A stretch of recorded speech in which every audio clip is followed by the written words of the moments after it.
예수 선교의 설교 방송 시간입니다. 오늘 설교 방송은 신약 성경 마태복음 14장 3절부터 12절의 말씀을 가지고 갈릴리 분봉왕 헤롯 안티바에 의해 죽임을 당한 세례 요한이라는 제목으로 예수 선교의 조은찬 목사님의 설교가 있겠습니다.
사도신경 암송하심으로 신앙 고백 드리겠습니다.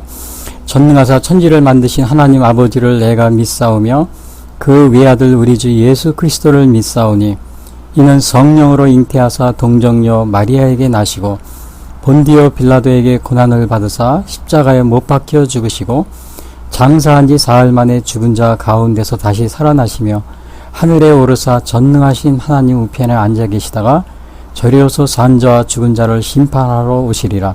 성령을 믿사오며 거룩한 공회와 성도와 서로 교통하는 것과 죄를 사하여 주시는 것과 몸이 다시 사는 것과 영원히 사는 것을 믿사옵나이다. 아멘.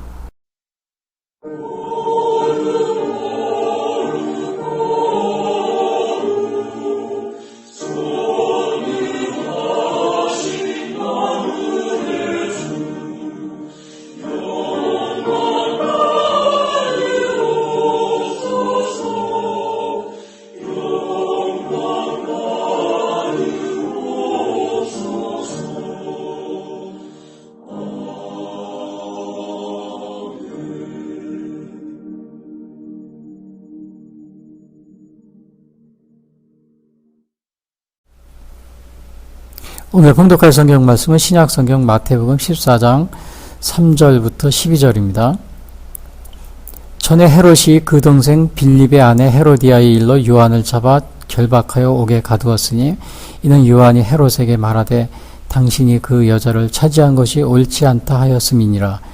헤롯이 요한을 죽이려 하되 무리가 그를 선지자로 여김으로 그들을 두려워하더니 마침 헤롯의 생일이 되어 헤로디아의 딸이 연석 가운데서 춤을 추어 헤롯을 기쁘게 하니 헤롯이 맹세로 그에게 무엇이든지 달라는 대로 주겠다고 약속하거늘 그가 제 어머니의 시킴을 듣고 이르되 세례 요한의 머리를 소반에 얹어 여기서 내게 주소서 하니 왕이 근심하나 자기가 맹세한 것과 그 함께 앉은 사람들 때문에 주라 명하고 사람을 보내어 옥에서 요한의 목을 베어 그 머리를 소반에 얹어서 그 소녀에게 주니 그가 자기 어머니에게로 가져가니라. 요한의 제자들이 와서 시체를 가져다가 장사하고 가서 예수께 아뢰니라. 아멘.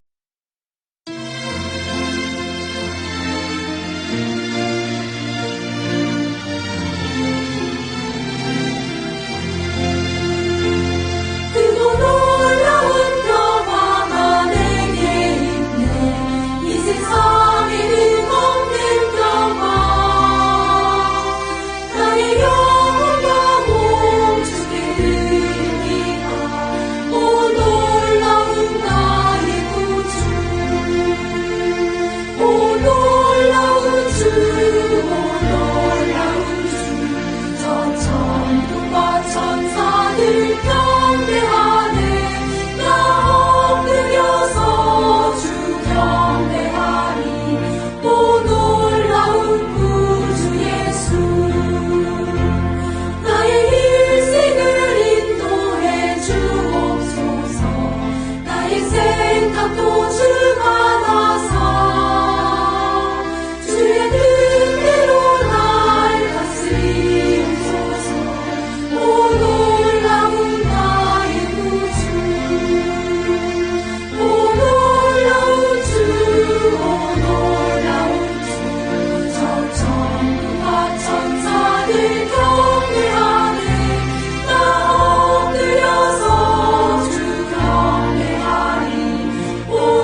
오늘 전해드릴 말씀은 신약성경 마태복음 14장 3절부터 12절 말씀 가지고 갈릴리 분봉왕 헤롯 안디바에 의해 죽임을 당한 세례 요한이라는 제목으로 말씀드리겠습니다.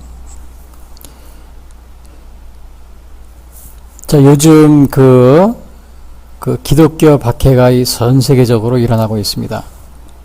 근데 이것이 무슨 아프리카나 아니면은 저 이슬람교 국가에서 박해도 물론 일어나겠지만은 최근에는 이 선진국, 특히 미국이나 영국, 캐나다, 호주, 유럽 이런 데서도 기독교 박해가 자주 일어나고 있습니다. 주로 이제 이게 어디서 이런 일이 일어나냐면은 이 차별금지법, 차별금지법 이런 걸로 이제 기독교를 무차별적으로 이렇게 박해를 하고 있고요. 또 동성애가 이제 차별금지법 이런 거 이제 이렇게 해가지고 기독교를 박해하면서 신학교를 폐쇄한다든지 아니면 그 목회자를 고발한다든지요. 아니면은 그 기독교 또 이렇게 개인 사업을 하고 이러한 사람들을 영업을 폐쇄시키고 그러한 일이 자주 일어나고 있습니다. 기독교 박해가 이슬람교 국가나 아니면 저 아프리카나 그런 저개발 그런 국가에서 일어나는 것이 아니고 최근 들어서는 이 서유럽이나 아니면 미국, 캐나다, 영국, 호주 이런 데서 선진국에서 막 일어나고도 있어요. 요즘에는 또 대한민국도 기독교 박해가 좀 많이 이렇게 좀 일어나고 있는데요. 특별히 우한 코로나로 인해서 교회 예배를 이렇게 못하게 하면서 또 박해가 많이 받고 있다는 사실이 보고되고 있습니다. 심지어는 지난주에 보니까 경찰이 공무원과 같이 교회에 들어와서 감시까지 하고 막 그런다는데요. 야, 이 경찰하고 공무원이 들어와서 감시하는 건 일본 식민지 시대 그때나 있었어요. 이 군부 독재라고 하는 민주화운동 막 했던 이 정치를 잡고 있는데 지금 정권을 잡고 있는데 이런 군부 독재 때도 교회에는 경찰이 공무원하고 들어오지 않았어요. 아무리 긴박한 상황이라도. 근데 이거는 교회에 경찰하고 공무원이 그냥 수시로 들락날락하고 교회 앞에서 물론 코로나 그것이 전염병이 번지면은 큰 위협이 되는 건 위험이 되기 때문에 대부분의 교회는 사실은 예배를 안 드려요. 근데 일부 이제 온라인이 아직 준비가 안 되거나 또 특별한 사정이 있는 교회는 이렇게 예배를 드리는 경우가 있는데, 그런 교회를 집중적으로 이렇게 공무원들, 경찰이 공격을 하고 또 언론에서는 이거를 굉장히 이렇게 대대적으로 보도를 하고 있는데요. 이것도 교회 박해입니다. 물론 미국에서도 교회 예배를 거의 안 드려요, 지금요. 유럽도 마찬가지고. 그런데 유럽 같은 경우는 한 가지 특징이 뭐냐면은 클럽이나 바, 그 다음에 극장, 오락실 다 금지했어요. 전체 거의 다를. 그러니까 교회도 예배를 안 드리는 것이 당연히 그렇게 생각해서 예배 드릴 때 드리지 말라 그러면은 그게 이상하게 생각하지 않습니다. 그런데 우리나라는 미국 같은 경우는 다 바나 클럽이나 식당 이런 거 영화 다 금지하고 교회는 금지하라는 말을 하지 못합니다. 왜? 그 헌법의 헌법을 위반하는 것이 되기 때문에 각 교회에 이렇게 재량권에 맡기는 거죠. 근데 대부분의 미국 교회들은 다 예배를 안 드리고 있어요.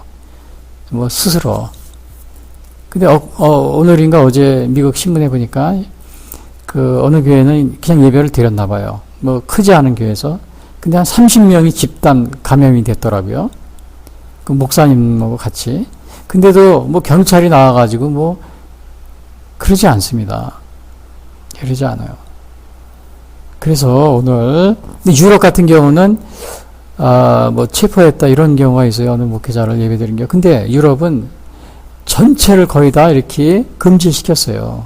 교회.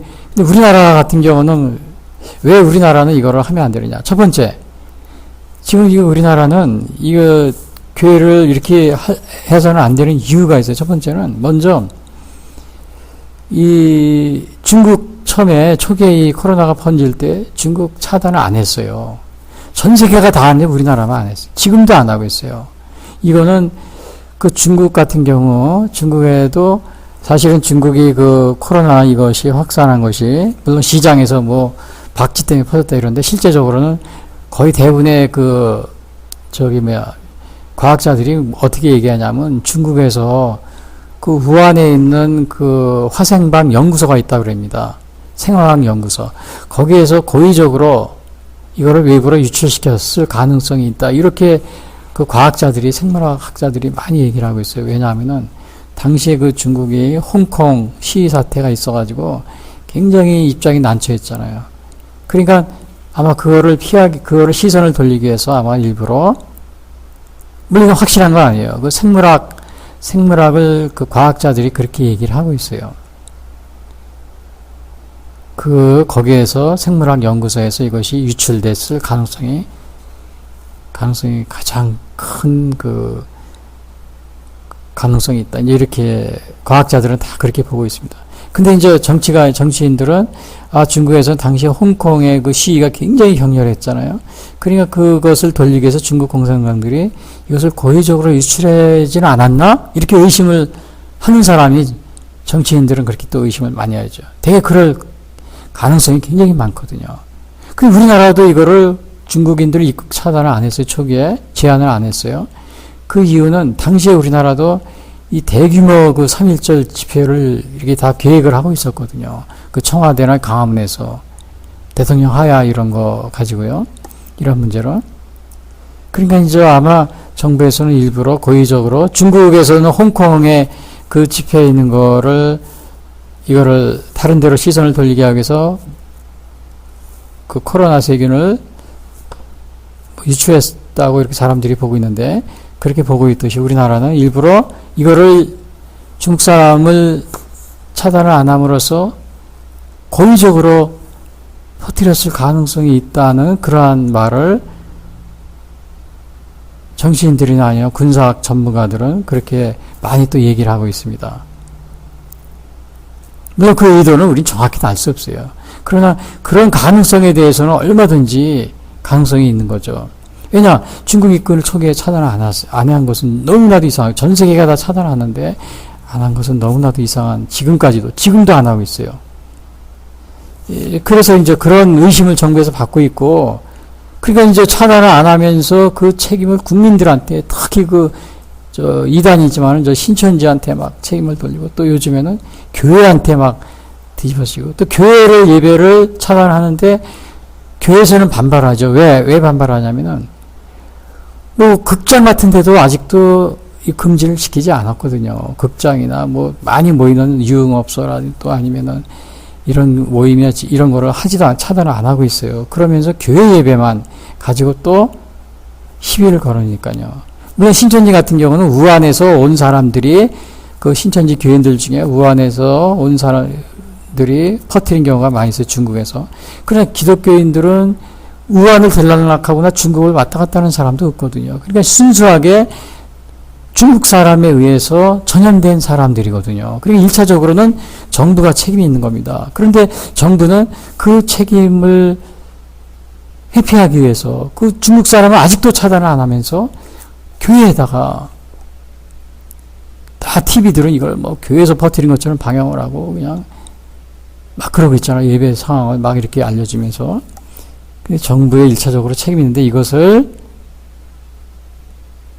시선을 딴 데로 돌리려고 하는 그러한 것이 너무나도 드러나 있고, 또 하나는 다른 유럽같이 전면적으로 이렇게 모임 같은 걸 금지 안 하고 교회만 이렇게 그냥 TV 같은 데서도 이렇게 그냥 집중적으로 쫓아다니면서 기자들도 마치 교회에서 퍼뜨린 것처럼, 또 경찰이나 공무원들도 마찬가지로요. 극장도 지금 열고 있잖아요. 극장이 더 위험해요. 거기 매일 하잖아요. 하루에 수십 번, 대여섯 번씩.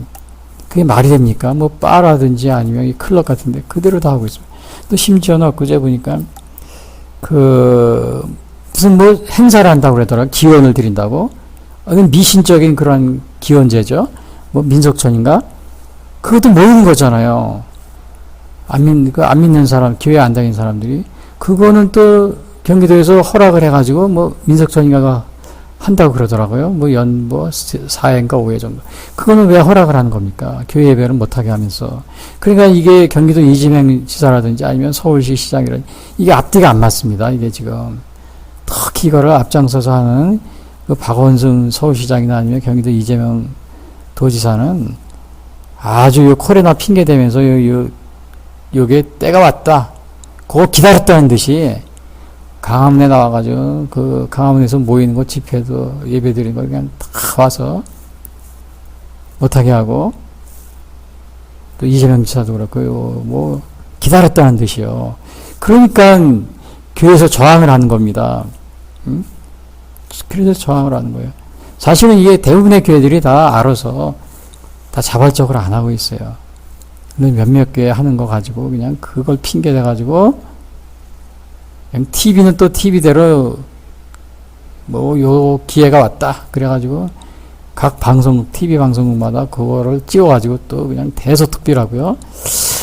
우리나라 이런 식으로 지금 돼 있어요. 다 이게 하는 행동이 하나님은 다 보고 계십니다. 이렇게 약은 것 같죠. 그렇게 이렇게 정말 하나님 보시기에 이 정직하지 못하게 행동을 하면 그런 나라는 다 어떻게 돼요? 다 퇴보합니다. 중국 공산당이 바로 그런 일을 잘하잖아요. 이제 북한하고. 그러면 그 나라는 발전이 안 되는 겁니다. 퇴보예요. 그래서 오늘 우리 국민들도 바로 이러한 지금 상황이 있다는 사실을 우리가 깨달아 알고 바로 이러한 그 언론이나 또 정치인들의 이러한 그 아주 그 얄팍한 그런 정치 노름에 속아서는 안 됩니다. 우리 교인들도 마찬가지고요. 자, 그리고 또 최근에는 이 정강환 목사님이 또 감옥에 또 이렇게 수감이 됐는데요. 이게 선거법 위반이라고 그러지만은 실제로는 이 정강환 목사님 그동안에 대통령 하야 또 서울 광장에서 하면서 서울 광화문에서 하면서 그 서울시장을 굉장히 잘못되는 거에 대해서 많이 얘기를 했어요. 그러니까 이게 구속을 한 겁니다. 이게 뭐 선거법은 그거는 핑계고요. 다른 목적으로 구속을 한 거죠.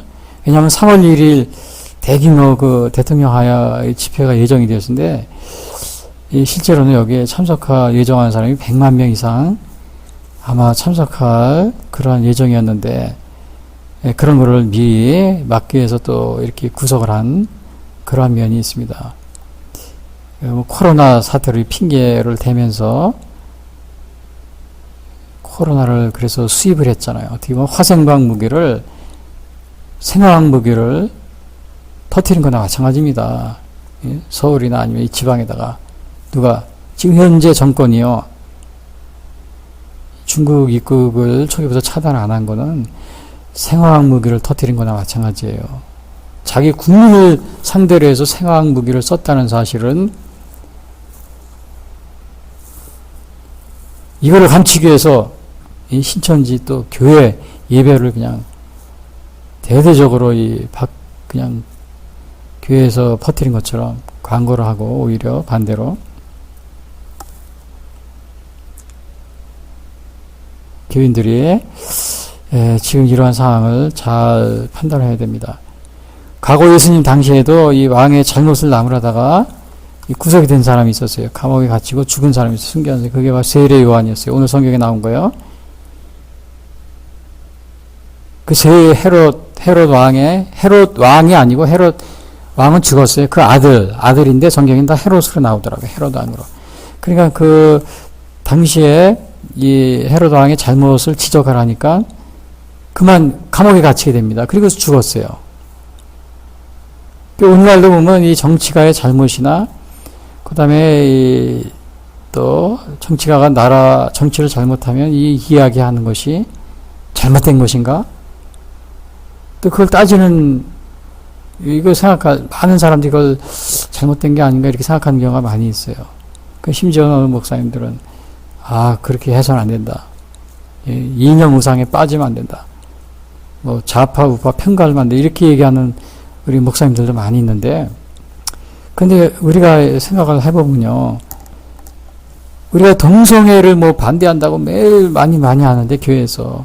이 동성애 법을 통과시키려는 이 정치인들은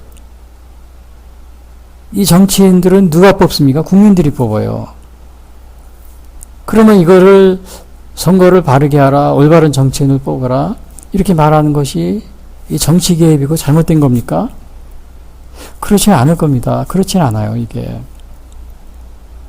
그리고 대부분의 목사님들이 정치 개입하지 말고 복지에, 주로 복지, 이런 거에 신경 쓰는 것이 올바른 것이다, 이렇게 얘기하는데, 여러분, 정치가 잘못되면은 복지, 아무리 해도 소용이 없습니다. 여러분, 북한에서 복지 활동 한번 해보세요. 그 소용이 있어요? 아무리 복지 활동해도, 그거는 그 잘못된 그 독재자들, 정치인들, 배만 불리는 겁니다. 또 복지가 할 수가 없어요. 교인들이 정치인들을 투표로 뽑잖아요. 그러니까 이 투표권을 올바르게 행사하라고 하는 것을 교회에서 가르쳐줘야 이 동성애를 찬성하는 정치인들을 막을 수가 있고, 또 올바르게 정치를 이끌어갈 수 있는, 그래서 복지 정책을 올바르게 펴서 복지에도 올바른 복지를 또 펼칠 수 있는, 그렇게 되는 겁니다. 그러니까 결국은 최대의 복지는, 교회가 복지에만 힘써라 그러는데, 최대의 복지는 뭡니까? 올바른 정치에서 나오기 때문에 교회는 올바른 정치가 무엇인지 이거를 성경에 입각해서 얘기를 해야 되고, 또 교인들이 관심을 갖게 해야 되고, 그렇게 해야 되는 것이 올바른 거죠. 막 이 공산주의를 추정하는 정치인들이, 이 주사파 정치인들이 막 나라를 뒤흔들고 있는데도, 교회는 복지에 신경을 써야지 정치에 개입합니다, 이념 우상에 빠지면 한다, 이렇게 말을 하면은 복지도 할 수 없는 겁니다. 교인들에게 투표권이 있기 때문에 이것을 올바로 행사할 수 있는 그것을 이렇게 성경적인 입장에서 알려주는 것이 바로 교회, 또 목회자의 올바른 자세고 의무가 되는 거죠. 그래서 세례 요한도 그래서 얘기를 한 겁니다. 당신이 헤롯 왕이시여. 물론 헤롯 왕의 아들입니다. 2세죠. 아들이지만은 안디바입니다. 헤롯 안디바. 정확한 이름 헤롯 안디바. 그러니까 이 당시에 그 헤롯 왕이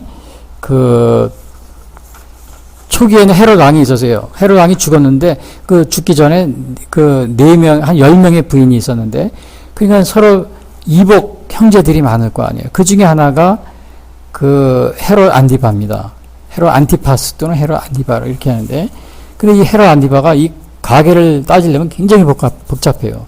제가 얘기를 해도 우리가 가계도를 보지 않으면 이해가 어려운데, 그냥 한마디로 얘기하면 헤롯 이 안디바가 그 아버지 헤롯 대왕이 죽고 나서 그 헤롯 안디바가 이 세 지역으로 나눠서 통치하게 됩니다. 그 갈릴리의 분봉왕이 바로 헤롯 안티파였는데, 이 헤롯 안티파스는 또 안디바라도 그래요. 자기 아내가 있었어요. 그 이웃 나라의 왕의 딸을 갖다가 자기 아내로 삼고 있는데, 그만 그 자기 이복 동생, 이복 형제의 아내 헤로디아입니다. 이복 형제의 아내가 헤로디아였는데, 또 이 헤로디아에는 조카뻘도 됐어요. 이 헤로디아를 자기가 아내로 삼습니다. 그러니까 이복 형제로부터 이혼을 시키고 자기 아내를 삼고, 또 현재의 자기의 아내를 쫓아냅니다. 헤로디아를 자기 아내로 맡기 위해서. 그러니까 이 헤롯 안디바가 굉장한 죄를 진 거죠. 간음죄를 짓고, 멀쩡한 자기 이복 형제의 아내를 빼앗기 위해서 그거를 이혼시키고 데려왔으니까 간음죄를 진 거예요. 그리고 헤로디아는 바로 자기의 조카뻘이 돼요. 그러니까 이거는 근친상간도 됩니다. 근친상간죄다, 간음죄다. 그리고 자기 아내를 갖다가 쫓아냈어요. 현재 아내를, 헤로디아를 데리고 오기 위해서. 그러니까 이게 엄청난 죄를 진 거죠. 그러니까 이 간음죄에다, 근친상간에다 또 자기의 처를 갖다가 쫓아내기까지 했으니까요. 이웃 나라의 공주였는데. 그러니까 많은 죄를 졌으니까 이 세례 요한이 이게 당신 잘못됐습니다, 이렇게 얘기하는 거는 당연한 거죠.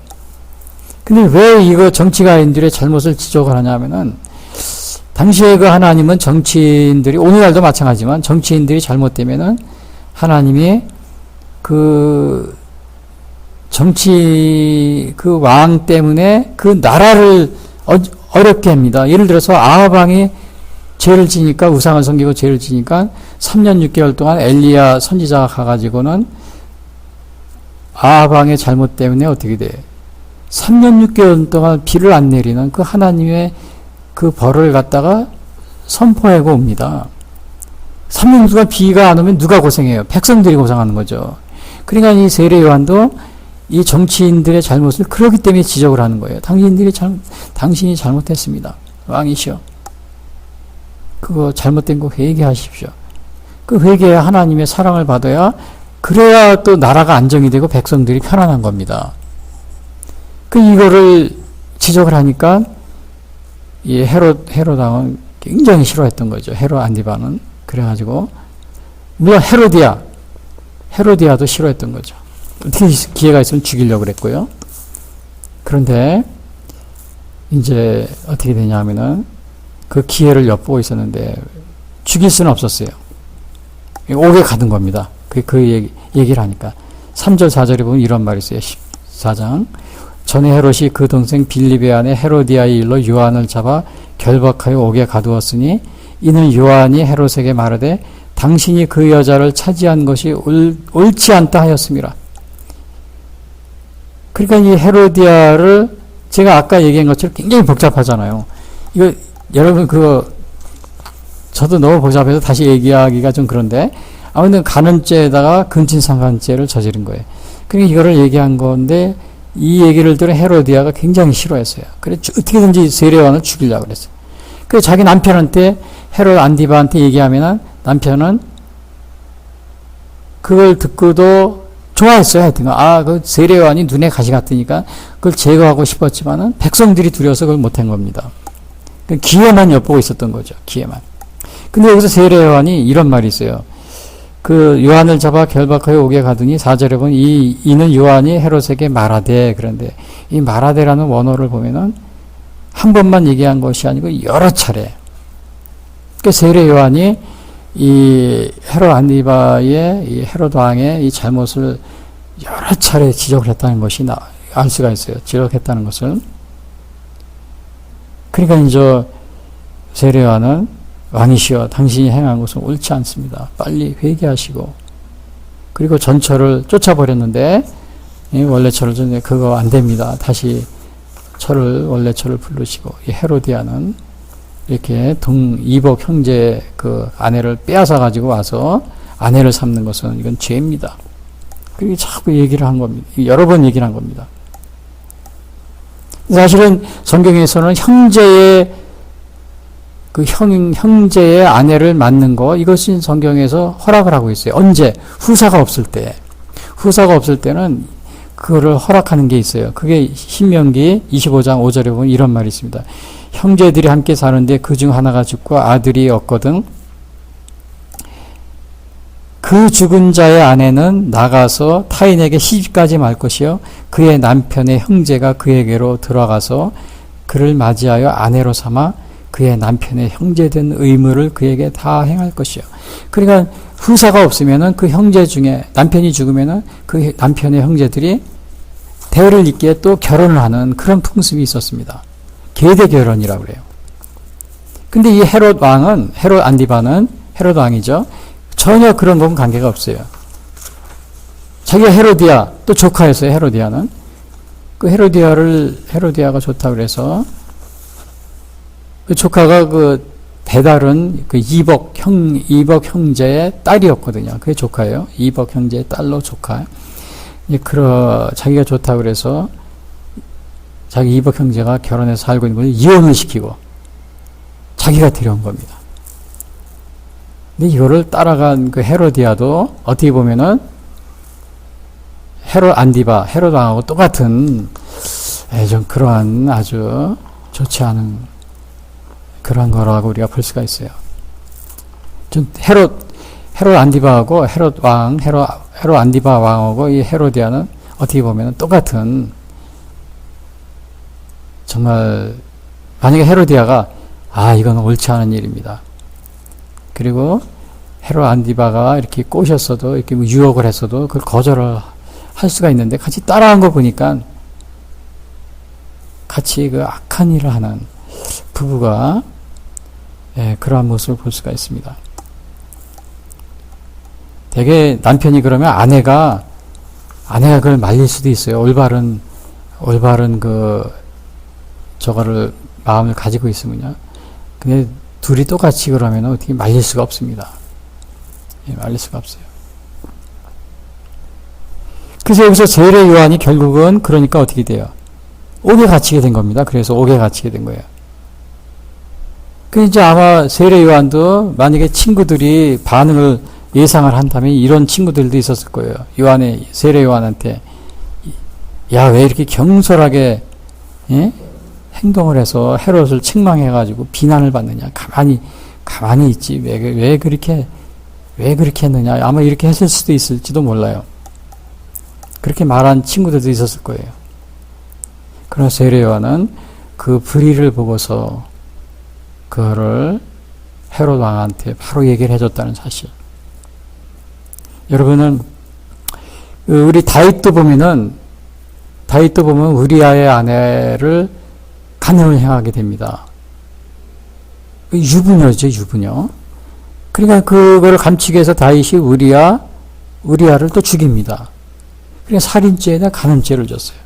근데 하나님은 이걸 알고 계셨어요. 하나님이 알고 계시니까 이 나단 선지자를 보내가지고는 다윗 왕을 책망을 합니다. 근데 다윗 왕이 위대한 점은 그 책망을 받았을 때 다윗 왕은 바로 회개를 했어요. 금식하면서. 그래서 다윗 왕이 위대한 겁니다. 되게 악한 왕들은, 악인들은 회개를 거부합니다.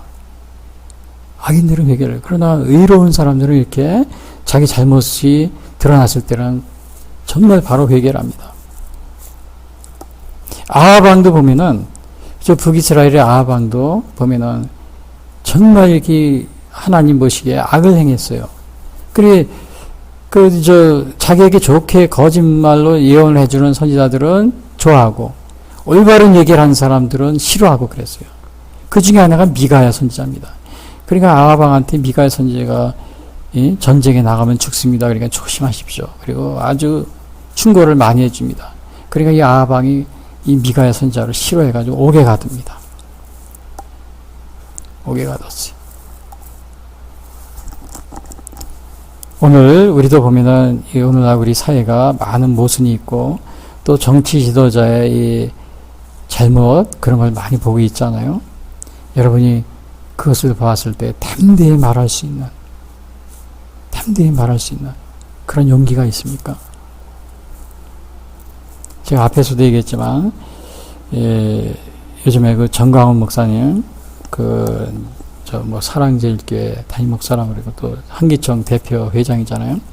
정광훈 목사님이 옥에 갇혔지만은 감옥에 가 있지만 이분이 지금 남의 일에 간섭을 해서 고난을 받는 것입니까?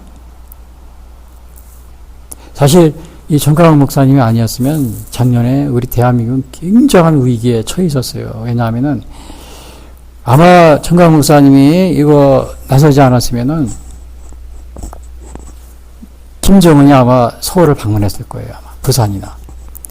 그럼 방문하면 그것으로 끝나는 것이 아니고 정전협정 또 평화협정 이런 걸 했을 거예요.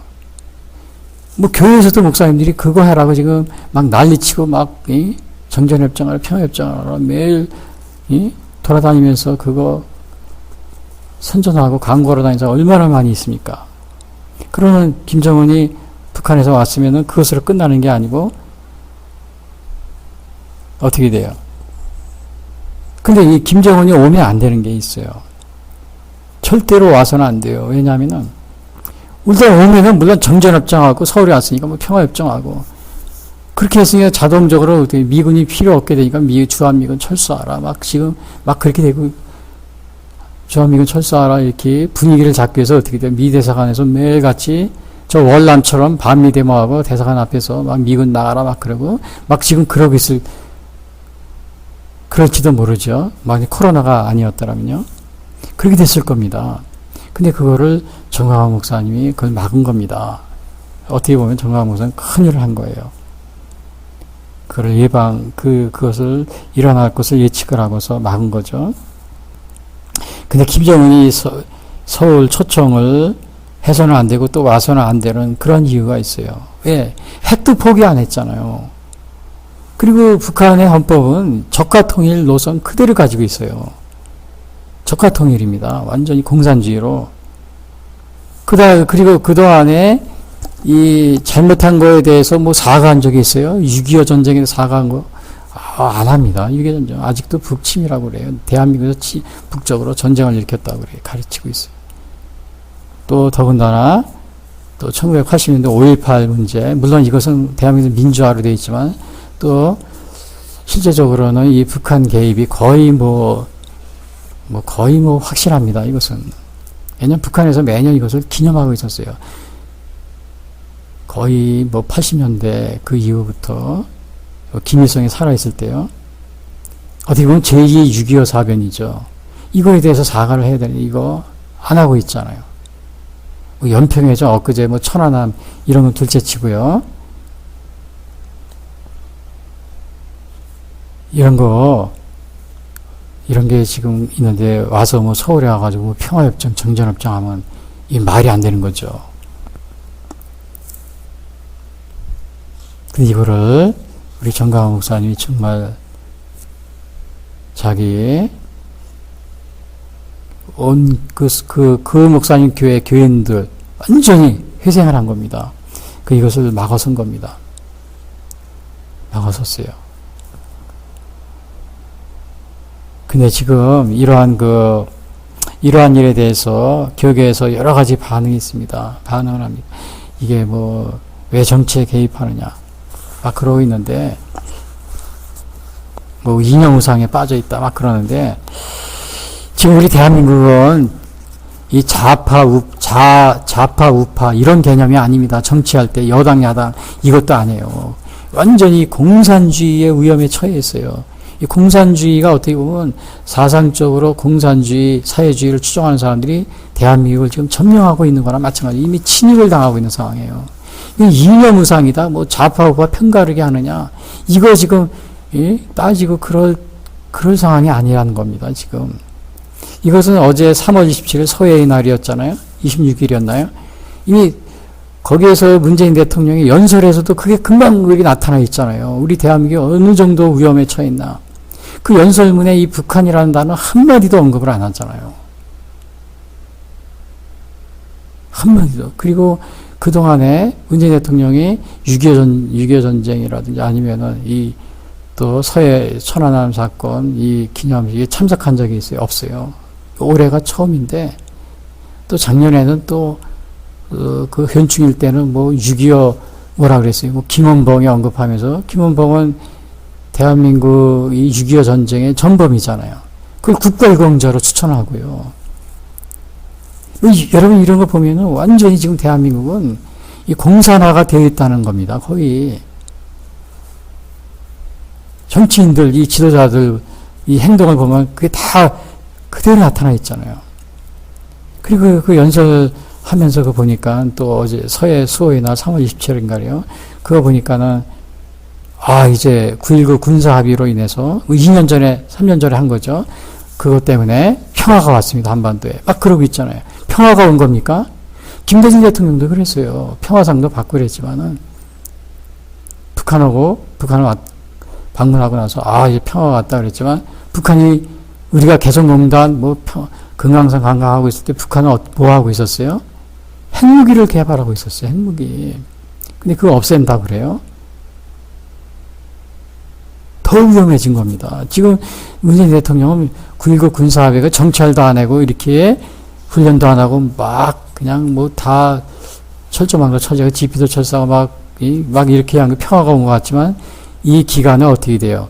중국의 우한 폐렴을 초기에 차단하니까 우리도 모르는 사이에 완전히 지금 코로나에 그냥 완전히 점령이 되듯이 지금 정찰도 안 하고 휴전선이고 뭐고 다 이렇게 안 하는 동안에 눈에 안 보이게 지금 북한에서 간첩 내려보내려면 얼마든지 내려보냅니다. 쉽게. 왜 이 정찰도 안 하고 막 다 이렇게 다 그거 철조망도 다 걷어치고 막 그러고 있으니까 뭐 마음대로 내려보내죠. 지금 우한 코로나가 그냥 우리나라를 그 중국 차단을 안 하는 사이에 입국 그 금수 제치를 안 하는 사이에 막 다 퍼져 있듯이 지금 북한의 이 간첩이나 이런 우리나라가 정찰을 안 하고 감시를 안 하는 이 사이에 지금 9.19 군사합의로요. 지금 언제 밤낮으로 지금 우리나라에 얼마나 들어왔는지 이것도 지금 모르는 상황에 지금 그런 가운데 있어요. 어디서 지금 갑자기 나타나서 폭동을 이렇게 북한이 갑자기 무장해가지고 나타날지 이거 지금 모르는 상황에 처해 있습니다. 뭐가 지금 뭐 더 안전해졌다고 하는데 이게 말도 안 되는 이미 대한민국이 공산사회주로 이미 사정적으로 공산화가 되었다는 이런 반증입니다. 이것이 바로 이 김대중 대통령도 바로 그 위장평화에 속았잖아요. 또 일본과의 그 한일 어협정 이렇게 가지고 독도를 그 중간 수역에 넣어가지고 뭐 일본 사이에 더 좋아진 것 같았지요. 평화가 온 것처럼. 근데 지금은 어떻게 돼요? 더 악화가 됐잖아요. 완전히 독도를 일본 영토로 그리고 그 전에는 그 한일 어협 김대중 대통령이 하기 전에는 그렇게까지 못했어요. 우리나라 영토 안에 있었기 때문에 그걸 중간 수역에 넣으면서 완전히 대한민국이 불법 점거하고 있다고 그러면서 더 사이가 나빠지고 그러고 있잖아요. 그러니까 지금 이게 9.19 군사합의가 평화 안전해졌다 서해가 이건 완전히 이거는 위장 평화고 지금 어떠한 일이 더 큰 일이 벌어질지 모르는 지금 그런 상황에 있는 겁니다. 여러분 이런 상황에서 바로 정광훈 목사님 그거를 바로 이미 캐치하고 이미 지금 정치인들이 그렇게 위험한 여러분 중국 위한 코로나 이거 막는 것을 보아도 금방 알 수 있잖아요. 지금도 열어놓고 지금도 중국 입국 제한을 안 하고 있죠. 전 세계 189개가 우리를 오히려 제한하고 입국 금지를 하고 있고 중국도 우리를 입국 금지를 하고 있는데 아직도 중국을 입국 제한 조치를 안 하고 있잖아요. 그리고 뭐예요? 뭐 교회 예배 그냥 가지고 교회만 뭐 벌금을 때리겠다. 무슨 뭐 300만 원, 500만 원 목사를 뭐 어떻게 하겠다. 이게 그러니 TV에서 협박이나 하고 있고요. 저 박원순, 뭐 이재명, 대통령까지 나서서 국무총리까지 나서서 정세균까지. 제가 지금 이러한 대한민국 상황이 굉장히 제가 안타깝습니다. 그래서 세례요한이 이 말을 하니까 감옥에 갇힌 거예요. 세례요한이 그 정치인들이 이 정치 개입이냐? 아닙니다. 정치인이 잘못하면 그 백성이 고생하기 때문에 그걸 알기 때문에 세례요한도 바로 그걸 얘기한 거예요. 자기가 이 목숨이 위태로운지를 그걸 각오하고서. 그러니까 여기서 이제 헤롯 안디바가 헤롯왕이죠. 헤롯 안디바가 세례요한을 죽이려 가고서나 백성들이 두려워서 못 죽인 건 5절에 나와 있어요. 헤롯이 요한을 죽이려 하되 민중이 저를 선지자로 여김으로 민중을 두려워 죽이지 못하느냐. 근데 이제 하루는 마치 그 자기 생일이 됐는데 그 헤로디아의 그 딸 살로메인데 이것은 그 지금 현재 헤롯 왕의 그 딸이 아니에요. 전 남편의 딸이었어요. 그 딸이 춤을 잘 춰요. 연애 때 춤을 잘 추니까 이 헤롯 안디바가 헤롯 왕이 그래 네 소원이 뭐냐? 내가 뭐든지 너 해주겠다. 그러니까 바로 이 헤로디아의 딸이 세례 요한의 목을 달라고 그걸 요청하게 됩니다. 그것도 그냥 요청한 거 아니고 자기 엄마 헤로디아한테 가서 이제 어떻게 해라. 그거를 이제 받아가지고 온 거죠. 6절, 8절에 나옵니다. 마치 헤롯의 생일이 되어 헤로디아의 딸이 연석 가운데서 춤을 추어 헤롯을 기쁘게 하니 헤롯이 맹세로 그에게 무엇이니 달라는 대로 주겠다고 약속하거늘 8절 그가 제 어머니의 시킴을 듣고 이르되 세례 요한의 머리를 소반에 얹어 여기서 내게 주소서 하니. 그러니까 여기서는 이게 뭐예요? 결국은 이 음탕한 어머니와 그 방종한 딸, 그 모습을 우리가 보게 됩니다. 이 어머니가 이 딸에게 세례 요한의 머리를 달라고 해라. 그렇게 이제 사주한 거죠. 왜 헤로디아는 세례 요한의 머리를 죽이라고 그렇게 요구를 했냐면은 이미 전부터 이미 세례 요한에 대해서 세례 요한이 바른 소리 하니까요. 그걸 미워하고 죽이려고 그랬어요. 이게 마가복음 6장 19절에 나옵니다. 헤로디아가 요한을 원수로 여겨 죽이고자 하였으되 하지 못한 것은 헤롯이 요한을 의롭고 거룩한 사람으로 알고 두려워하여 보호하며 또 그의 말을 들을 때 크게 번민을 하면서도 달갑게 들이밀어라. 그러니까 헤롯 왕은 헤롯 이 안디바가 죽이질 못하는 거예요. 헤로디아가 자꾸 그 세례요한을 죽이라고 그렇게 말을 했어도. 왜냐하면 세례요한이 그래도 선지자였기 때문에 좀 두려운 마음이 있었기 때문에 그런 거죠. 이렇게 비슷하게 그 어머니가 여기서 이제 그 어머니가 딸을 갖다가 사주해가지고 세례요한을 죽이려고 했지만은 그 악한 부모가 어머니가 그 아들을 또 사주한 경우도 있어요. 그게 남유다 아하시아 왕 때 그랬어요. 그 아하시아 왕의 어머니가 아달랴가 있었는데 그 아하시아 왕은 그 어머니의 악한 끼에 자주 빠집니다. 그래야 나라를 망쳐요. 그 악한 그 어머니의 끼에 빠져가지고 그 역대하 보면 22장 3절에 이런 말이 있어요. 아하시아도 아합의 집길로 행하였으니 이는 그의 어머니가 꾀어 악을 행하게 하였습니다. 그러니까 이 부모가 악을 행하면 그 자녀도 그 영향을 받게 돼 있어요. 그러니까 자녀들은 부모가 나쁜 일을 시킨다고 해서 따라가면 안 돼요. 그래서 주 안에서 순종하라 그럽니다. 자녀들아, 내 부모를 순종하라 그러면 주 안에서 순종하라. 예를 들어가지고 뭐 부모가 나쁜 일 시키는데 그걸 따라서 하면 안 되죠. 도둑질 하는데 아버지가 도둑질하면서 자기 아들한테 야, 너는 망 봐라. 내가 도둑질할 때 망을 봐라. 그 전문적으로 이제 매일같이 그거 도둑질하러 갈 때마다 자기 아들을 데리고 나가서 망 보는 거 시키고 그러면 그거 따라서 해야 되겠어요? 안 해야 되겠어요? 아들은 하지 말아야 되죠. 아버지 그거 하면 안 됩니다. 그거 나쁜 일이에요. 하지 마세요.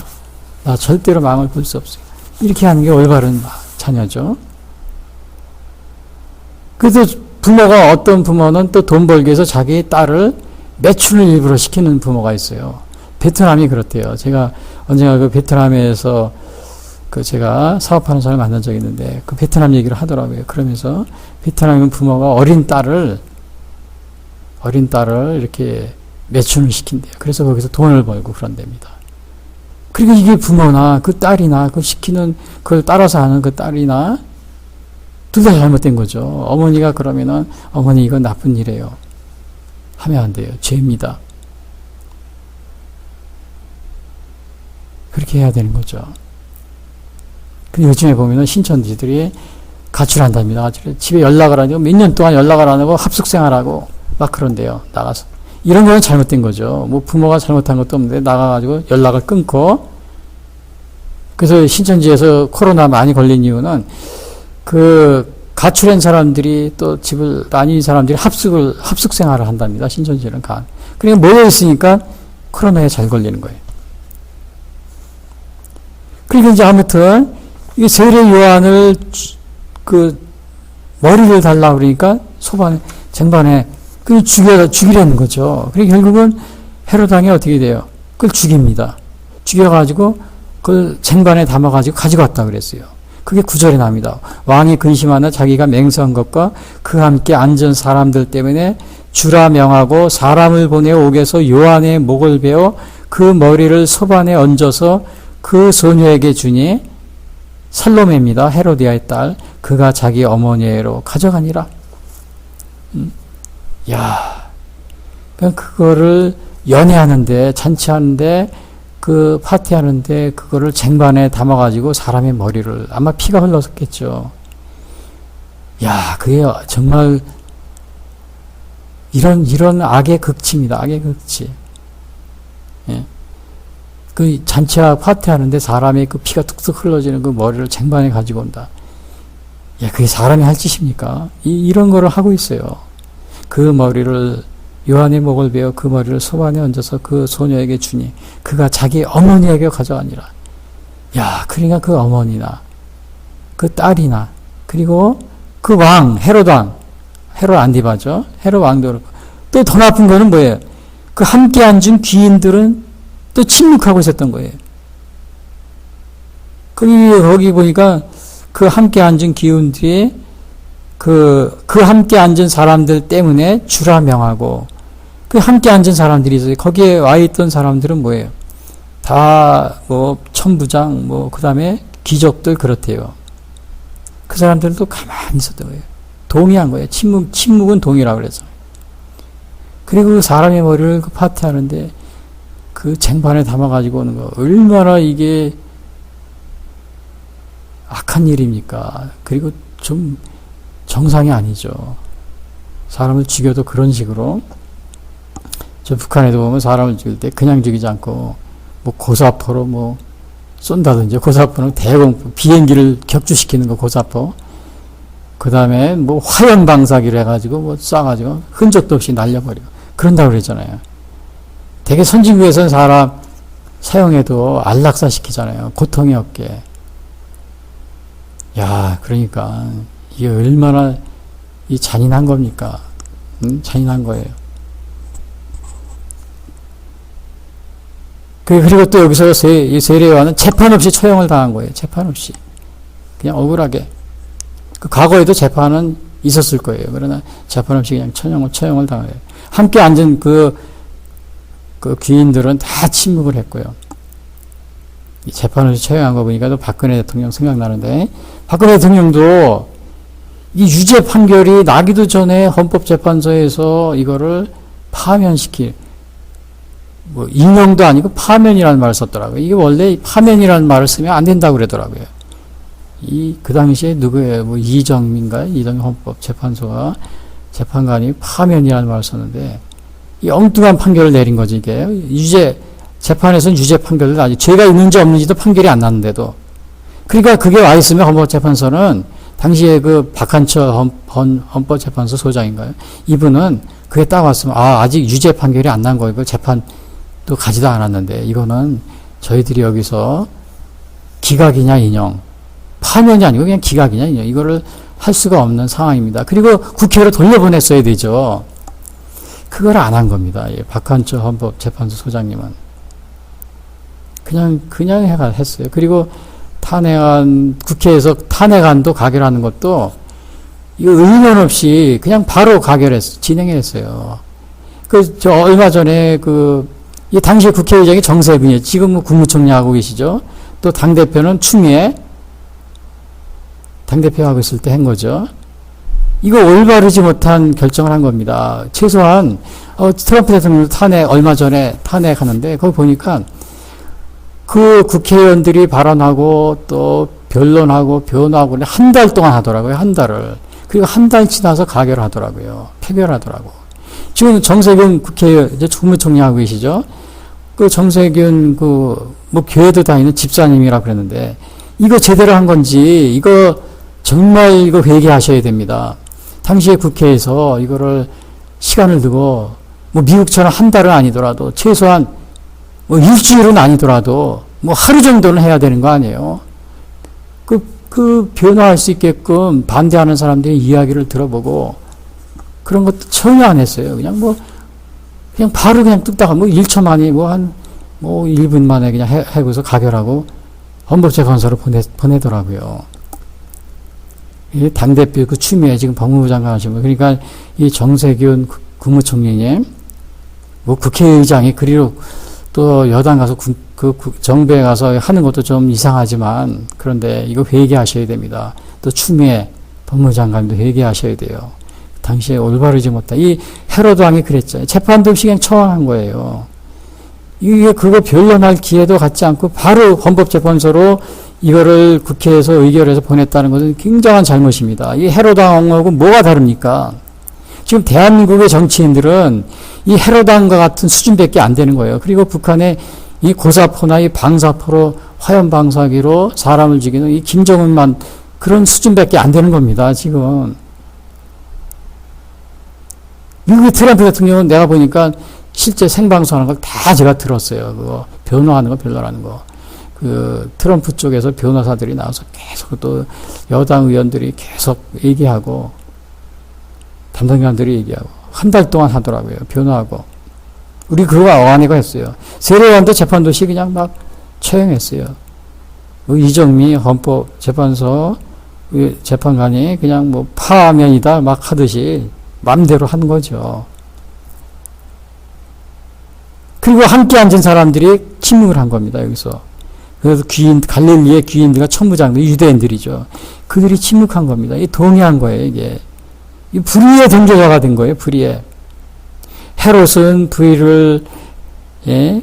헤롯의 불의를 지적하고 막았어야 되는 겁니다. 그 옆에 있었으면은, 이 갈릴리의 귀인들, 천부장, 유대인들은 이 재판도 없이 목을 베니까, 이거는, 그러면 안 됩니다. 헤롯 왕이시여. 불법입니다. 좀 기다렸다가 하십시오.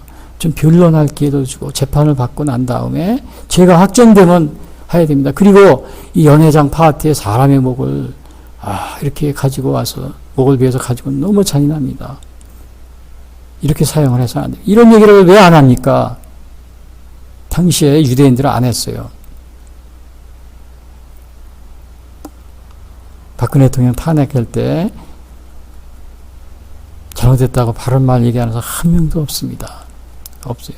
심지어 황교안 당시에 국무총리 대행도 그 헌법재판소에서 파면이라 이런 말을 썼을 때, 이거 그런 말을 재판소에 쓰면 안 됩니다. 파면할 권한이 없습니다. 인용이나 기각이라고 해야 되는데 파면이라는 말을 썼으면 이거 잘못된 겁니다.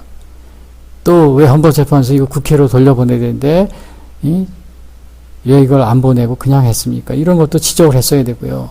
이 유죄 판결을 받지 않은 거니까. 그런 말을 전혀 안 하고 그냥 침묵을 하고 그냥 받아들이고, 황교안 당시의 국무총리 이거 회개해야 됩니다. 정세균 국무총리, 추미애 법무장 이거 회개해야 돼요. 여야김이라는 왕이 있었어요. 에레미야 선지자 때. 이 에레미야 선지자 두루마기를 이제 이렇게 하나님의 말씀을 적은 두루마기가 있었는데 이거를 태우려고 막 그러는 거예요. 그러니까 이 악한 왕들은 이 하나님의 말씀을 이렇게 싫어해요.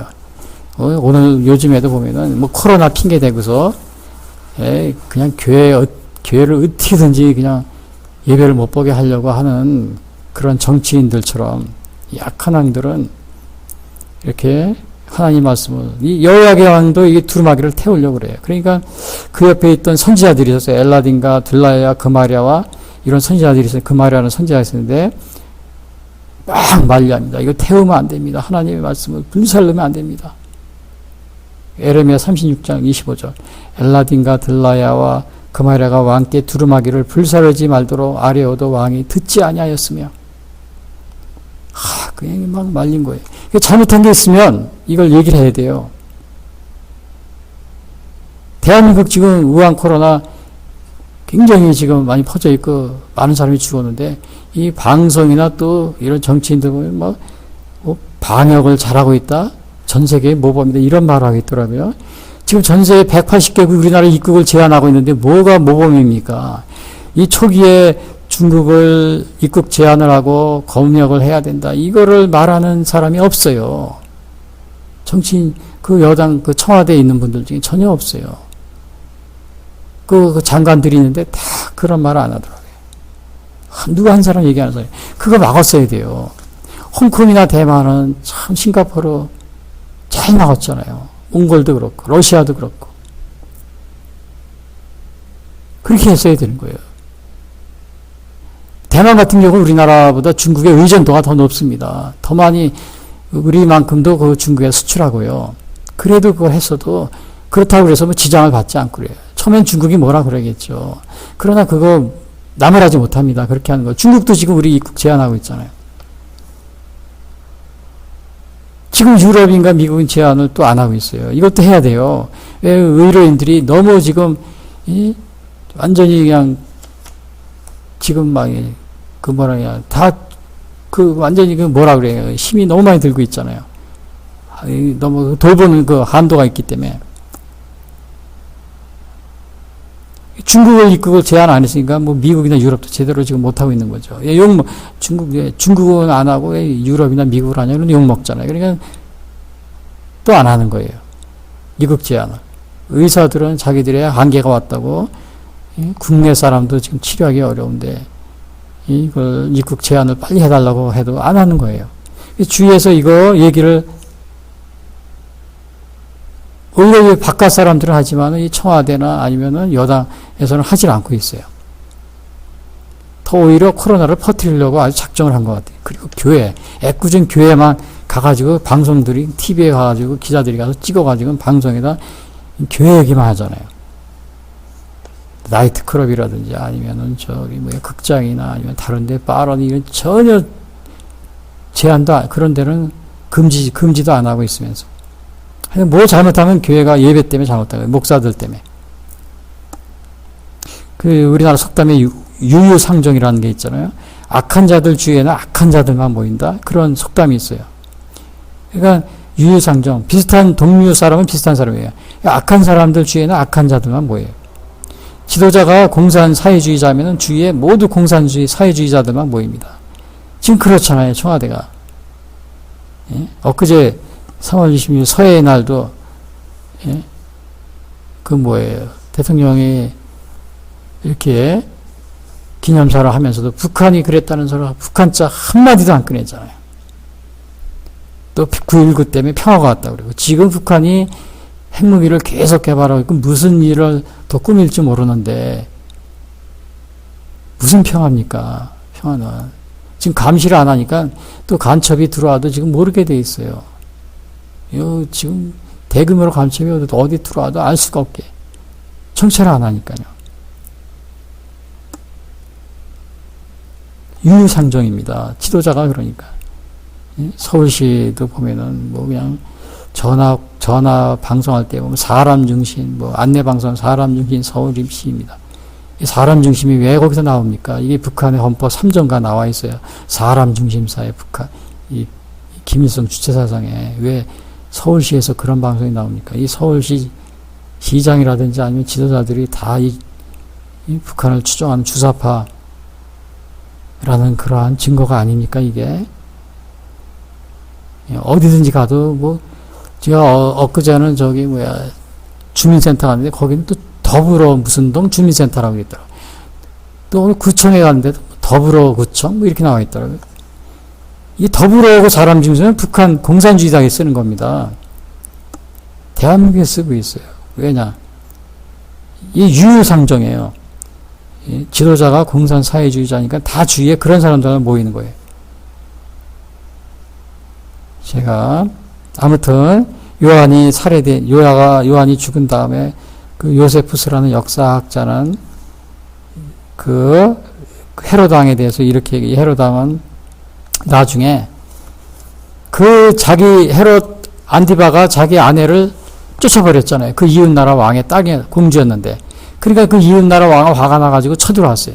그 전쟁을 했는데 헤롯 안티바 왕이 졌어요. 져가지고는 누로마 원론의 그 미음을 사가지고는 저 프랑스로 쫓겨났대요. 그 헤로디아와 같이.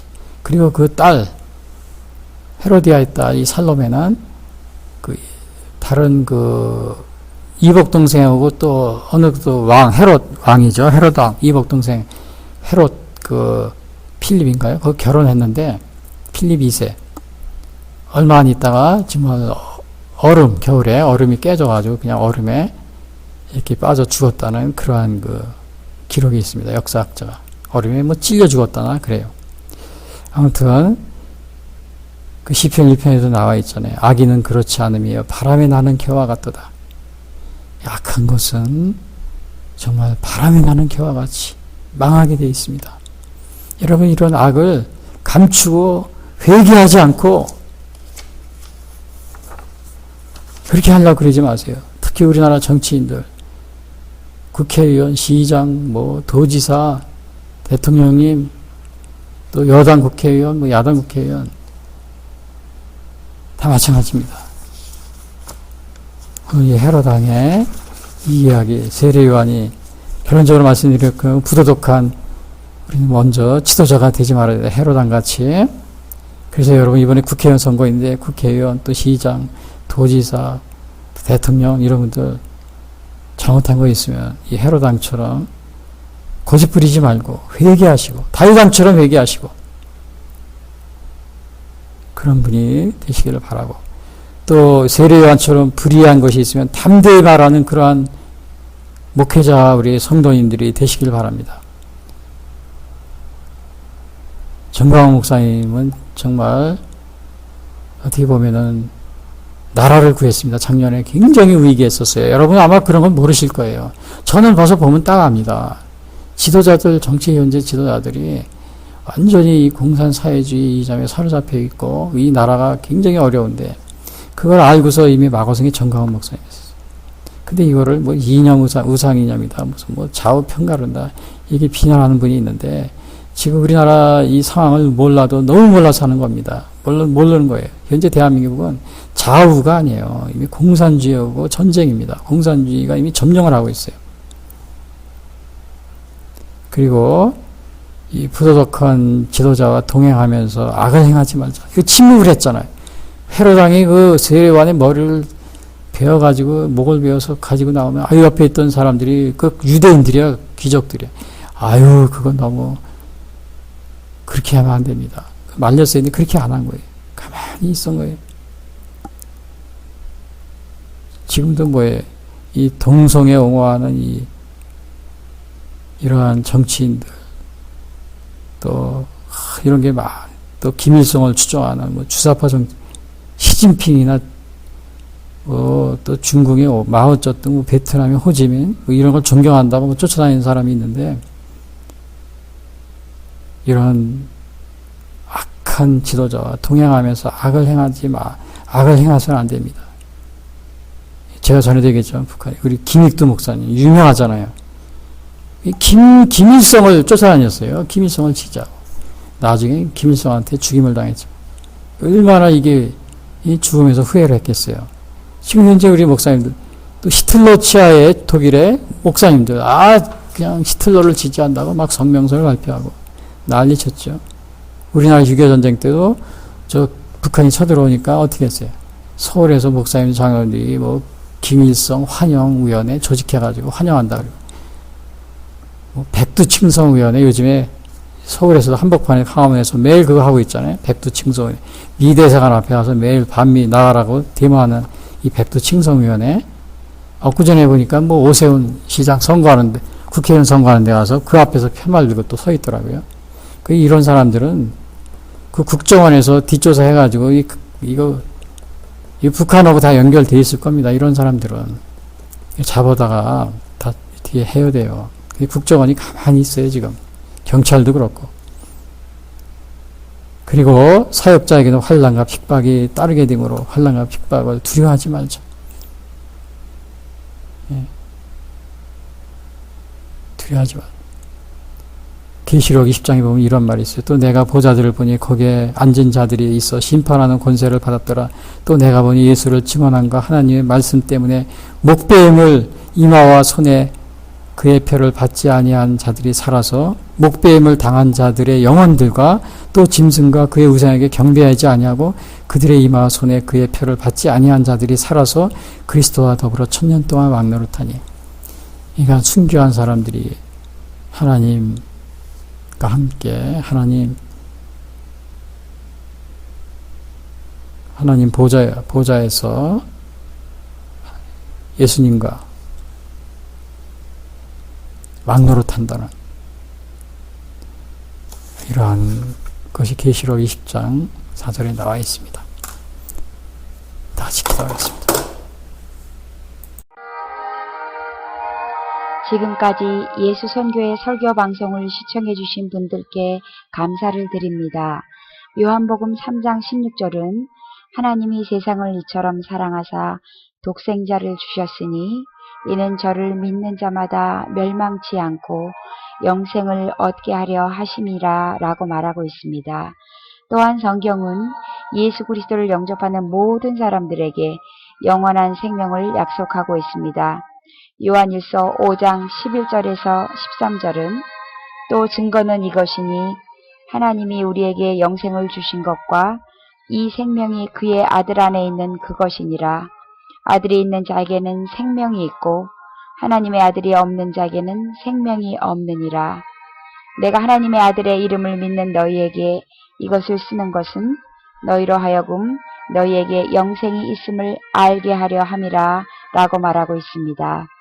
아직 예수님을 영접하시지 못하신 분들은 이 시간 주님을 영접하시기를 바랍니다. 이 방송을 들으시고 기독교 신앙에 대하여 더 알기를 원하시는 분들은 예수선교회 홈페이지 www.missionchrist21sd.com으로 방문해 주십시오. 다음 방송 시간까지 안녕히 계십시오. 하늘에 계신 아버지 이름 거룩하사 주님 나라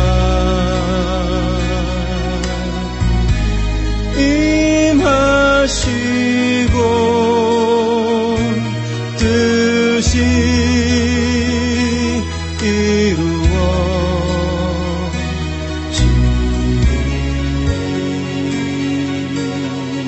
이루어지리라. 일용할 양식 주시고 우리들의 큰 죄 다 용서하옵시고 또 시험에 들게 마시고 악에서 구원하소서. 대개 주의